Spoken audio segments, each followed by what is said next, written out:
Tingnan mo yung mukha niya pag may dumaan na sasakyan na. Doon mo siya i-correct. It's either patagilid or pataas na ganun yan. Yung aggression niya sa moving objects, kasi nawala na yung pagkaaso niya eh. Yung nose, eyes, ears ni si Sir Milan. Dapat kasi unang ginagamit ng asong sense yung pang-amoy.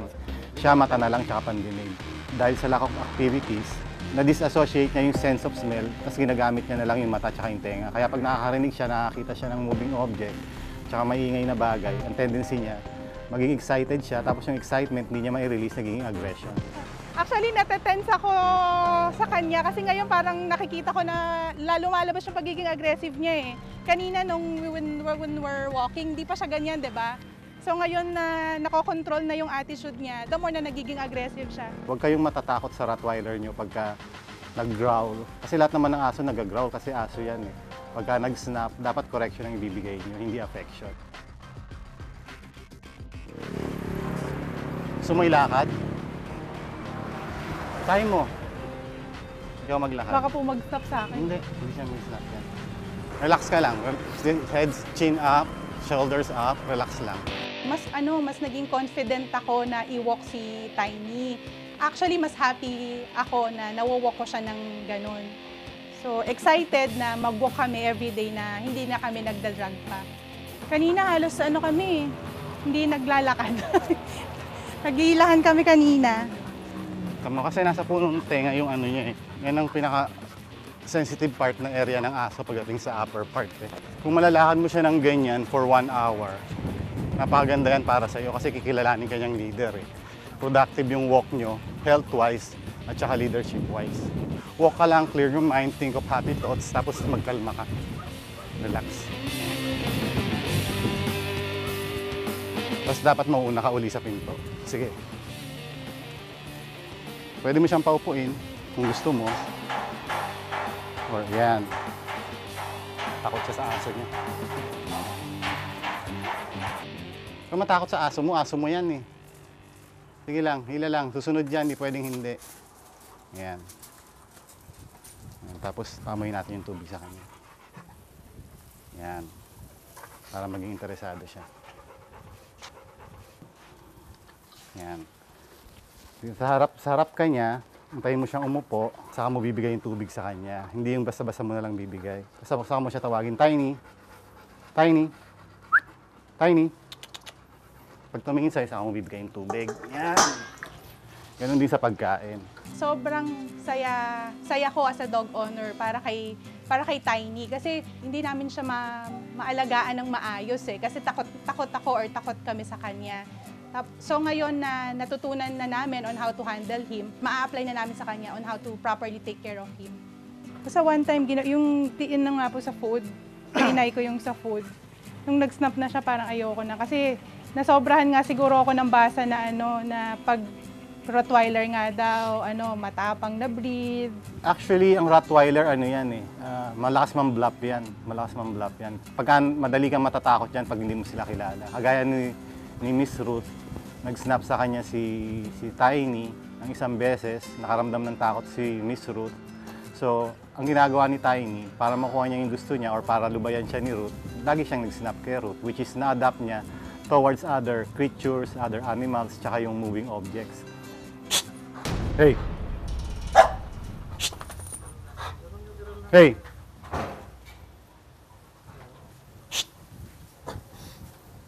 Dapat aamoy siya sa malayo. Hey! Hey! Hindi, nananakot lang yan. Ganun ang Rottweiler. Huwag ka matatakot sa ganun, nananakot lang yan. Ganun ang Rottweiler. Tamo lumayo siya. Ibig sabihin, sa akin to, bibigyan ko siya kung kailan ko gusto, papalapitin ko siya kung kailan ko gusto siyang palapitin. Tamo, kahit iwan ko dyan yan. Naamoy niya lang. Alam niya kasi authoritative figure ako. Pag umupo siya, yan. Saan ko siya bibigyan ngayon? Ibig sabihin, ang state of mind niya, dapat ganyan, kalmado siya, tsaka submissive siya bago siya bigyan ng pagkain.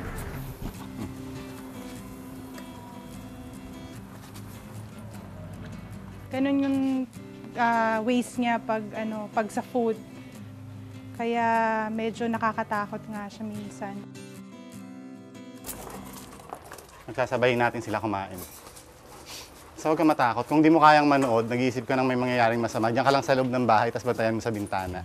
Talagang hindi namin sila pwedeng mapakain together na nasa labas sila ng crate. Kailangan nasa loob sila kasi nga ang tendency nag-aagawan ng pagkain. Paglalapit lang si Thor kay Tiny dun sa food bowl niya, mag-snap na agad si Tiny. So natatakot kami kasi nga nag-growl eh. Hintayin natin siya mag-submit kay Thor. Dapat mo. Pinakain ko muna si Thor bago kay Tiny para makita ni Tiny na si Thor ang dapat i-prioritize, hindi siya. Nakuha niya ng idea na dapat pag kumakain sila or kumakain si Thor, dapat submissive siya. Sigh of relief actually, masaya na finally mapapakain na namin sila na sabay, na hindi na kami mag-worry na mag-aaway sila. Ruth, si Dr. Flora. Nandito siya para introduce yung product na bibigay natin kay Tiny. Kasi na-stress siya sa ginawa natin, mainit, tapos yung stress na binigay natin na training sa kanya medyo mataas. So, i-reboost natin siya by giving them pet reboost. Kasi kanina nung tinitrain siya ni Sir Jerry, nakita ko na para talagang pagod na pagod siya. So kanina in-introduce or in-explain sa akin ni Doc yung pag-introduce ng Petri Boost nga daw para daw mag-replenish yung kanyang electrolytes na nawala. So after a while na pinagpahinga natin, nag-boost up ulit yung energy niya. I-present lang natin si Rocky kay tingnan natin kung anong basa ni Rocky sa ugali ni Tiny.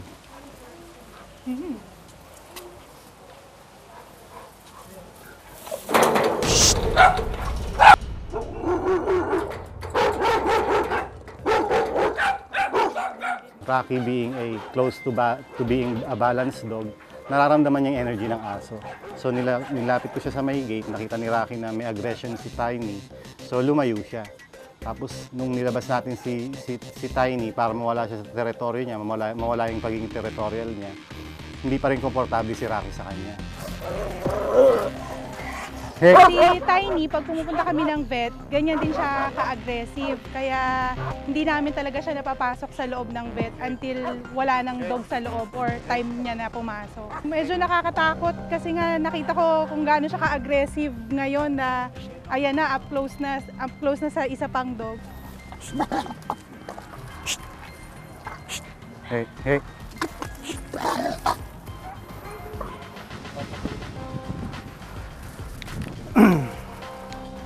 Kumalma si Rocky.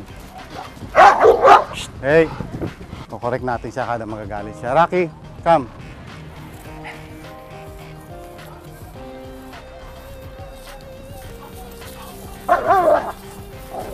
Hey! Kailangan talaga pag may aso ka, pasensya, lalo na pag you're dealing with behavioral issue. Hey! Hayaan lang natin siya maging kalmado para ma-associate niya yung feeling na pag may aso, safe siya, tsaka hindi siya dapat maging aggressive. Ito may reaction niya, hindi na ganun ka-intense. Hindi kagaya kanina, di ba? May improvement ngayon si Tiny, hindi na siya ganun ka-aggressive. Malayo na siya, alam niya, bibigyan siya ng correction. Ayan, oh. Hindi niya na sinusugod, di ba? Actually, napaka-importante ng socialization para sa aso. Pero mas importante ang fulfillment ng aso, which is i-exercise mo, tapos i-discipline mo bago bigyan ng affection. Kasi doon ma-achieve yung pagiging balance ng aso. Once na balance na yung aso mo or almost balance, yung socialization, it will fall into the right place. Yun lang, cars, motorcycle, aso, pusa, ganun lang yung correction, patagilid. Tsaka wag kang matakot na baka masaktan mo yung aso. Kung malakas na breed to, malakas na correction kailangan nito. Pag ang aso nag-misbehave, hindi kasalanan nila yan. Huwag natin silang pamigay, huwag natin silang sukuan.